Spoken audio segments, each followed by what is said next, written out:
오늘 본문 말씀은 엘리사가 엘리야로부터 선지자적 그 사역의 계승을 받고 처음 사역을 시작하는 장면이 오늘 본문 말씀에서 소개가 되고 있습니다. 엘리야가 하나님의 인도함 따라 하늘로 올라갈 때 엘리사에게 말합니다. 내가 나를 보면 내 것이 되리라 말씀하셨습니다. 그 사건을 경험한 후에 엘리사가 여리고로 들어갔습니다. 여리고로 들어갔더니 여리고에 난리가 났습니다. 인생 살지 못하겠다는 거예요. 땅이 꺼지도록 사람들이 통곡을 하며 우리가 살 수 없으니 이것 좀 보라는 것입니다. 그것이 무엇입니까? 오늘 말씀에 보니까 물이 더러워져서 토산에 열매를 거둘 수 없다는 것입니다. 물이 오염되어서 그곳에서 나는 열매가 열매를 수확하기 전에 다 떨어져서 열매를 거둘 수 없다 라고 아우성입니다. 이런 상황 속에서 엘리사를 통해서 오늘 기적이 베풀어지는데 단순히 엘리사를 통해 만들어진 기적으로 끝나지 말고 우리 서원경계 성도님들이 오늘 예배를 통해서 말씀을 통해서 여러분 인생에 기적을 만들어내 반전이 있는 인생을 읽을 수 있는 여러분 될 수 있었으면 좋겠습니다. 첫 번째로 오늘 말씀을 통해 우리에게 주시려고 하는 메시지는 인생의 문제 앞에서 곧바로 주님을 찾아가는 태도입니다. 오늘 읽은 말씀 19절 같이 한번 읽어봅니다. 그 성읍 사람들이 엘리사에게 말하되 우리 주인께서 보시는 바와 같이 이 성읍의 위치는 좋으나 물이 나쁨으로 토산이 익지 못하고 떨어지나이다 입니다. 이게 무슨 말씀입니까? 여리고에서 어떻게 이런 일이 일어날 수 있습니까? 물이 좋지 않아서 토산의 열매가 익지 못하고 떨어진다는 거예요. 여러분, 우리 물 없이 어떻게 살겠어요? 물을 나흘 동안 먹지 않으면 우린 죽는다고 그래요. 그런데 물이 오염이 되어서 도저히 마실 수 없는 거예요. 그런데 여리고는 원래 어떤 곳입니까? 여리고라고 하는 것은 히브리어로 향기라는 뜻이에요. 그래서 여리고를 가리켜서 향기의 도시, 또 여리고에는 종려나무가 즐비하게 이 펼쳐져 있어서 여리고 성읍을 종려나무의 성읍이라고 이렇게 이름을 붙이기도 합니다. 종려나무가 있다고 하는 것은 무엇이 있다는 얘기냐면 오아시스가 있다는 의미이기도 합니다. 종려나무가 있는 곳에 우물이 있어요. 물이 귀하고 어쩌면 물 한 방울 찾을 수 없는 이스라엘 백성들에게 있어서 종려나무는 어쩌면 그들에게 생명과도 같은 소망이고 희망인데 이 여리고성에 여리고라고 하는 성읍에 이런 종려나무가 즐비하게 있어서 종려의 도성이다 이렇게 이름이 붙여질 정도로 아름다운 곳, 향기로운 곳이에요. 그런데 그렇게 아름답던 곳이 예기치 않게 갑자기 물이 오염이 되었는데 땅의 소산에서 나는 이 열매가 수확을 거두지 못한 채 중간에 떨어짐으로 인해서 어려움을 겪고 있다라고 하는 것입니다. 위기입니다. 인생의 위기입니다. 여기서 땅의 소산에 열매를 거두지 못한다. 여기 땅이라고 하는 것은 히브리어 원어에 보면 하아레츠라고 나오는데 여기서 하아레츠라고 하는 것은 그 땅이라는 거예요. 여기서 소산이라고 하는 것이. 여기에 나타나는 성읍의 위치는 좋으나 물이 나쁨으로 토산이 익지 못하고 토산, 그 땅에서 나는 것이 익지 못하고 떨어진다. 그 땅. 그런데요, 여기서 우리가 눈여겨볼 것이 있어요. 익지 못하고 떨어지다 라고 하는 이 단어가요, 샤콜이라고 하는 분사형으로 쓰여 있는데 여기서 히브리어로 샤콜이라고 하는 뜻은 뭐냐면 단순히 식물의 열매만을 의미하지 않고 동물이나 사람에게서 출산되는 이 아이, 동물의 새끼가 출산하지 못하고 중간에 유산된다고 하는 것을 포함하고 있어요. 동물이 유산된다, 사람이 유산된다라고 할 때 샤콜이라고 하는 단어를 쓰고 있는데 여기에 오늘 본문에도 그 단어를 쓰고 있어요. 그러니까 땅의 식물뿐 아니라 과일의 열매뿐 아니라 그 물을 먹고 살고 그 땅을 터하고 사는 사람들, 결혼을 해서 임신을 했는데 그 아기가 출산하지 못하고 중간에 유산이 되어버린다는 거예요. 짐승들도 임신을 했는데 출산하지 못한 때 중간에 유산을 해버린다. 얼마나 가슴 아픈 일입니까? 이들은 땅이 꺼지라 통곡을 하며 인생을 한탄하고 있는 것입니다. 그런 상황 속에 주민들이 고민에 빠져 살 길이 막막하다 아우성을 치고 있을 때 엘리야로부터 선지자 계승을 받은 엘리사가 여리고에 나타난 것입니다. 여리고는 어쩌면 축복입니다. 하나님의 사람이 그곳에 나타났어요. 그런데 나타나자마자 오늘 19절 말씀해 보니까 그 주민들이 엘리사를 찾아갔다라고 하는 것입니다. 엘리사를 찾아가서 자기들이 처해져 있는 상황을 고하는 것입니다. 그런데 뭐라고 고합니까? 우리 한글 성경에는 여기에서 소개를 하고 있지 않지만 이 히브리어 원어 성경에 보면 힘내 나라고 하는 이 단어가 여기에 들어있어요. 여기서 뉴 킹 제임스 버전의 성경에도 보면 영국 성경에 이것을 설명하고 있어요. 뭐라고 표현하고 있냐면 Behold, 보십시오, I pray you 라고 나와요. 보십시오, 제발 저를 도와주십시오. 이런 의미예요. 내가 당신에게 기도합니다. 이런 뜻 아니에요. 보십시오. 내 상황 형편을 보십시오. 내가 구하는 것을, 내 처지를 보십시오. 오늘 본문에니까 뭐라고 나와? The situation of this city is pleasant 라고 나와요. 이 도시의 상황은 행복이고 기쁨입니다만은 물이 좋지 않아서 토산의 열매를 먹을 수 없습니다. 얼마나 불행한 거예요. 이 도시의 상황이 좋다는 얘기는 뭡니까? 종려나무가 있고 아름다운 환경이 있고 모든 것이 사람들 보기에 행복의 도시라고 지금까지 이어져 왔는데 어느 날 갑자기 물을 먹을 수 없게 되었습니다 라는 고민을 얘기하는 것입니다. 그리고서 19절에 고백하기를 뭐라고 고백하냐면 우리 주인께서 보시는 바와 같이예요. 엘리사를 언제 봤다고? 그들이 처해져 있는 상황의 문제를 해결하기 위해서 하나님의 사람 엘리사에게 나타나서 엘리사를 향해서 주님이라고 부르는 거예요.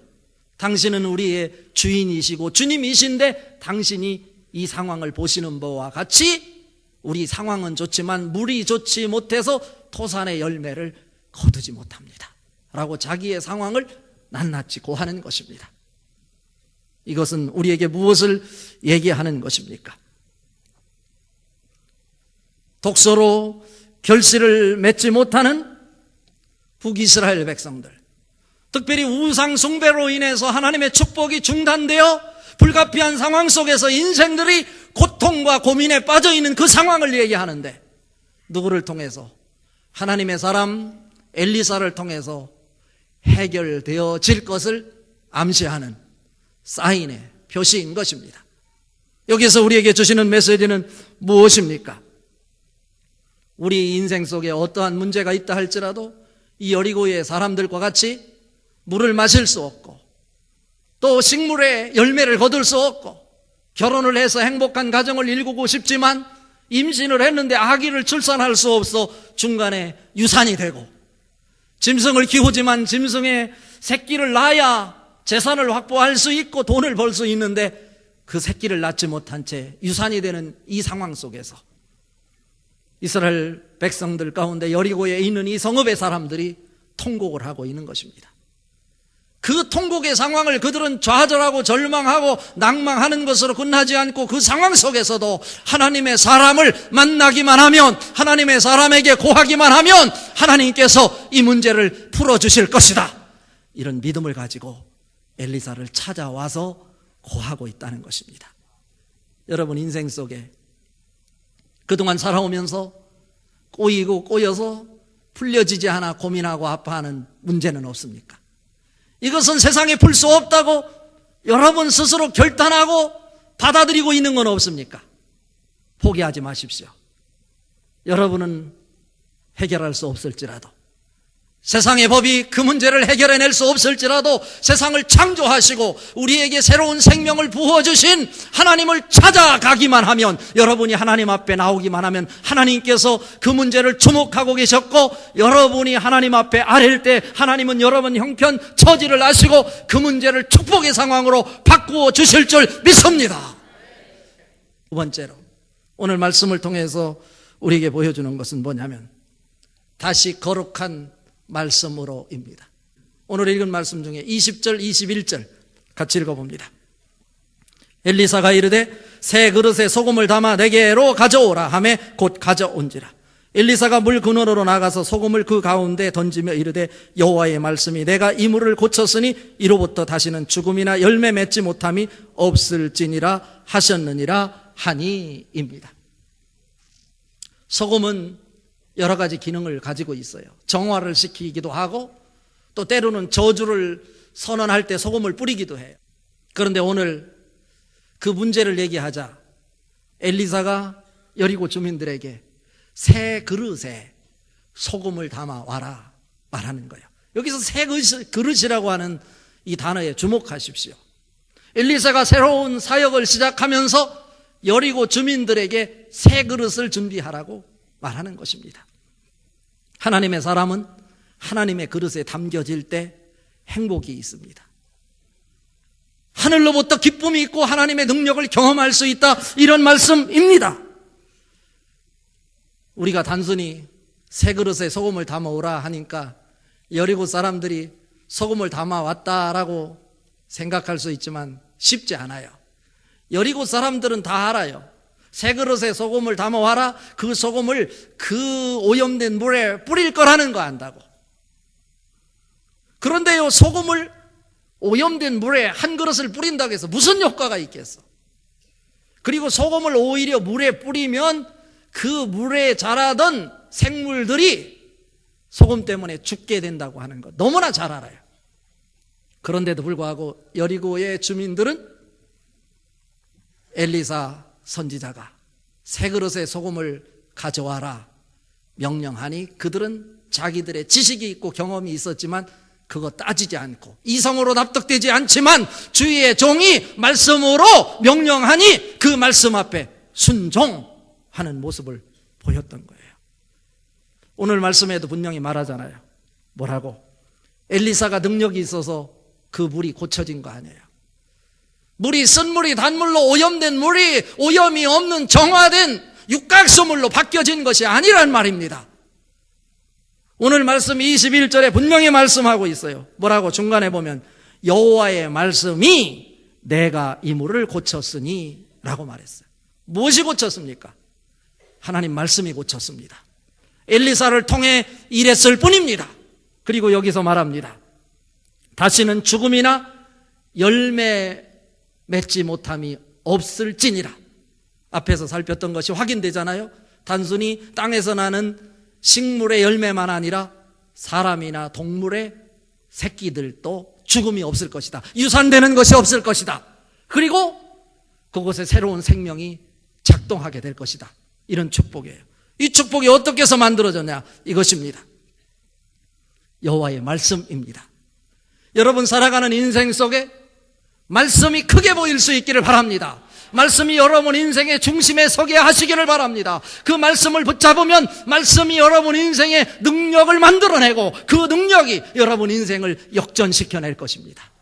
절망하지 마십시오. 좌절하지 마십시오. 말씀이 없기 때문에 어둠이 있는 것입니다. 다시 말씀을 붙잡으십시오. 다시 거룩한 말씀 앞에 서십시오. 그럴 때 말씀은 여러분 인생을 변화시키고 다시는 그 물이 먹지 못하는 오염된 물이 더 이상 아니고 그 물이 생수로 변해 육각수로 변해 그 물을 통해 생명력을 자랑하게 될 것입니다. 여러분 인생이 그런 축복의 역사가 있어지기를 바랍니다. 여러분 가정이 행복하게 될 것입니다. 유산되는 일이 없고 그 생명을 통해서 그 가정에 웃음이 만들어질 것입니다. 영원히 미소지는 행복이 무엇인지를 우리에게 보여줄 것입니다.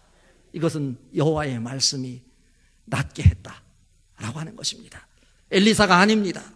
소금이 아닙니다. 이것은 소금 언약을 얘기하는 거예요. 레위기 2장 13절 그리고 민수기 18장 19절에 보면 하나님과 이스라엘 백성들 사이에 맺은 소금 언약이라는 것이 나와요. 이것은 소금 언약이에요. 하나만 살펴볼까요? 레위기 2장 13절 같이 읽어봅니다. 내 모든 소재물에 소금을 치라. 내 하나님의 언약의 소금을 내 소저에 빼지 못할지니 내 모든 예물에 소금을 드릴지니라. 이것이 바로 하나님이 이스라엘 백성들과 맺은 소금 언약이에요. 지금 여리고 성읍의 인생의 문제 앞에 새 그릇에 소금을 담아 오라고 엘리사가 요구하는 것은 하나님과 이스라엘 백성들 사이에 맺은 언약을 회복하라는 거예요. 소금 언약을 통해서 그 말씀을 붙잡고 내 말을 잘 듣고 지키면 너는 모든 민족 중에서 내 소유가 되겠고 너는 내 제사장이 되며 내 나라의 제사장이 되며 거룩한 백성이 되리라. 이 축복이 회복되는 거예요. 그들이 물이 오염이 되어 도산에 식물의 열매를 내지 못하고 출산을 하지 못하는 비극 속에 있었지만 그들이 소금 언약을 기억하고 말씀을 붙잡게 될 때 그 말씀은 그 모든 것을 치료해냈어요. 생명이 무엇인지를 그들에게 보여주었어요. 말씀의 결론입니다.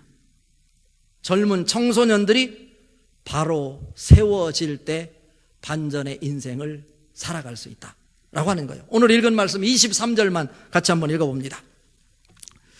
엘리사가 거기서 베델로 올라가더니 그가 길에서 올라갈 때 작은 아이들이 성읍에서 나와 그를 조롱하여 이르되 대머리여 올라가라 대머리여 올라가라 하는지라. 어디로? 여리고에서 그 기적을 나타내고 반전의 인생을 만들어내신 엘리사, 하나님 말씀으로 기적을 일구신 엘리사가 어디로 올라갔냐면 베델로 올라갔어요. 그런데 그곳에 올라가는데 베델에서 작은 아이들이 나와 대머리여 대머리여 올라가라 이렇게 말하고 있어요. 오늘 엘리사가 베델로 올라가는데 대머리여 대머리여 올라가라 그러는데 이 원뜻은 무슨 뜻이냐면 대머리여 대머리여 너희 스승인 엘리야가 하늘로 사라진 것처럼 너도 사라져버려라 꺼져버려라 이런 뜻이에요. 이런 뜻. 왜 그랬을까? 이거 근거가 있는 얘기예요. 대머리를 욕한 것은 레위기 13장 42절에서 44절까지 보면 하나님의 저주의 질병 중에 하나가 문둥병이라고 이렇게 전해져 내려오고 있어요. 그런데 이 레위기에 보면 이 대머리가 문둥병이 발생됨으로 나타날 수 있는 증세 중에 하나였대요. 그런데 대머리이면서 이마에 붉은 점이나 흰 점이 있을 때 문둥병으로 간주하여 하나님의 저주라 이렇게 성경에 기록되어 있어요. 그런데 엘리사는 실제로 대머리이긴 하지만 이마에 흰 점이나 붉은 점이 있지 않은 거예요. 그런데도 이들이 조롱을 했다. 이것은 무엇을 얘기하냐면 이들이 베델에서 나왔다. 그리고 여기서 말하는 아이, 작은 아이라고 그랬잖아요. 작은 아이. 여기서 작은 아이라고 할 때 어떤 사람을 지칭하냐? 이 원어를 통해서 볼 때요, 작은 아이는 아직 뱃속에서 나오지 않은 태 속에 있는 아이부터 결혼하기 전까지에 있는 모든 사람을 지칭할 때 여기서 작은 아이라고 하는 의미로 사용되고 있어요. 나이가 50이 되었어도 결혼하지 않았으면 여기서 말하는 작은 아이에 해당되는 거예요. 작은 아이에 해당되는 거예요. 자, 그렇다면 여기서 말하는 작은 아이, 히브리어로 나아르라고 그러는데 결혼을 했으면 무조건 이 나아르에 해당되지 않아요. 그 아이들이 베델에서 나왔다. 이 얘기는 뭐냐면 베델은 어떤 곳이에요? 원래는 하나님께 예배하는 곳이었는데 북이스라엘의 초대 왕이었던 여로보암 왕 이래 우상을 섬기면서 그 베델이 우상의 중심지가 돼버렸어. 여기서 나온 청년들은요, 어떤 사람이요? 그 지도자들, 고위 관리들이 하나님을 외면한 채 우상을 섬기는 그 모습으로 출세를 하고 성공할 수 있다고 자처하는 상황 속에서 그것들을 보고 배워온 사람들이요. 그게 젊은이들이 하나님을 붙잡고 말씀 붙잡고 살아야 될 터인데 그 젊은이들을 제대로 하나님 말씀으로 교육하지 못해서 우상에 빠져 우상에 사로잡혀 있는 청년들이요. 그들이 의도적으로 지금 하나님의 사역을 시작하는 엘리사를 향해서 하나님의 권위 앞에 도전하는 장면이 바로 대머리여 대머리여 올라가라 지금 비아냥되고 있는 거예요. 그때 오늘 보면 그들이 우상에 빠져 있다는 것을 오늘 본문에 보니까 엘리사가 그 모습을 보고 그냥 웃어넘길 수 있을 건데 그렇지 않고 여호와의 이름으로 그들을 저주했다고 나와요. 하나님 권위에 도전하는 건 용납할 수 없어. 요즘 말로 얘기하면 뭐예요? 신천지나 하나님의 교회 안산홍 이단에 빠져있는 사람들이 하나님 말씀을 우습게 생각하고 자기들의 이단 교리를 가지고 하나님을 믿는 교회를 뒤흔들고 있고 젊은 청년들을 유혹하고 대학 캠퍼스에서 활보하는 거나 다를 것이 없는 거예요. 그럴 때 산에서 뭐가 나타났다는 거예요? 암콤 2마리가 나타나서 그들 가운데 42명의 몸을 찢었다, 죽여버렸다 라고 하는 거예요. 그 기적을 통해서 이 시대에 우리를 유혹하는 수많은 이단 세력이 있을 것이다. 우리에게 주는 교훈은 뭐냐면 행복한 가정, 반전의 인생, 역전의 인생을 만들려면 우리의 자녀들을 하나님의 말씀으로 잘 교육하여 신앙의 모범을 삼아야 된다라고 하는 거예요. 이건 부모 책임이요. 기존의 어른들이 하나님 말씀을 붙잡지 못하게 될 때 그들이 하나님 말씀을 외면하고 이방신인 우상을 붙잡게 될 때 하나님 말씀에 도전하고 하나님 말씀에 도전하다가 비참한 곰에게 찢겨 죽임을 당하는 이런 비참한 상황을 만들어냈다라고 하는 사실입니다. 로마서 12장 1절부터 3절까지 이렇게 말합니다. 그러므로 형제들아 내가 하나님의 모든 자비하심으로 너희를 권하노니 너희 몸을 하나님이 기뻐하시는 거룩한 산 제물로 드리라. 이는 너희가 드릴 영적 예배니라. 너희는 이 세대를 본받지 말고 오직 마음을 새롭게 함으로 변화를 받아 하나님의 선하시고 기뻐하시고 온전한 뜻이 무엇인지 분별하도록 하라. 내게 주신 은혜로 말미암아 너희 각 사람에게 말하노니 마땅히 생각할 그 이상의 생각을 품지 말고 오직 하나님께서 너희 각 사람에게 나누어 주신 믿음의 분량대로 지혜롭게 생각하라 말씀하고 있어요. 하나님 말씀 붙잡고 하나님 말씀의 권위 아래에서 겸손하게 하나님의 뜻을 따라가는 여러분 될 수 있기를 바랍니다. 그것을 여러분 모범을 보이되 여러분 자녀에게 신앙의 모델을 제시하십시오. 그럴 때 자녀들이 이단 세력의 우상에 빠지지 않고 하나님 말씀 붙잡고 그들의 비전을 말씀 속에서 하나님 권위 안에서 아름답게 건강한 인생을 만들어내게 될 것입니다. 시편 119편 9절에 말합니다. 청년이 무엇으로 그의 행실을 깨끗게 하리이까? 주의 말씀만 지킬 따름이니이다 라고 말하고 있고요. 시편 73편 28절에 하나님께 가까이 함이 내게 복이라. 하나님께 가까이 함이 내게 복이라 말씀하고 있어요. 오늘 마지막 절 한번 읽어볼까요? 25절. 엘리사가 거기서부터 갈멜산으로 가고 거기서 사마리아로 돌아왔더라. 무슨 말씀이에요? 베델로 갔다가 거기에 머물지 않고 갈멜산으로 갔어요. 갈멜산은 어느 곳입니까? 엘리야가 바알 선지자 450명, 아세라 전사 400명, 토탈 850명과 싸워서 하나님의 능력을 보여줬던 기도의 위력이 무엇인지를 직접 아합 왕 앞에 보여줬던 곳이 갈멜산이에요. 그곳에 갔어요. 그곳은 기도처예요. 은신처예요. 그런데 그곳에 엘리사가 머물러 있지 않고 다시 사마리아로 발걸음을 옮겼다. 여기에 중요한 영적 의미가 담겨 있어요. 기도도 중요하지만 내가 기도하고 그곳에 머물러 있는 것도 중요하지만 그것으로 머물러 있으면 안 된다는 거예요. 기도했으면 하나님의 은혜를 경험한 자가 사명을 붙잡고 사명의 자리로 나가야 될 터인데 그곳이 사마리아다. 사마리아는 북이스라엘의 수도예요. 중심지요. 사람들이 많이 모여있는 왕래하는 곳이요. 그곳에 가서 뜨거운 가슴으로 기도의 불을 가지고 그곳에 가서 하나님의 나라를 전하는 사명자로 서 있는 엘리사의 모습을 보는 것입니다.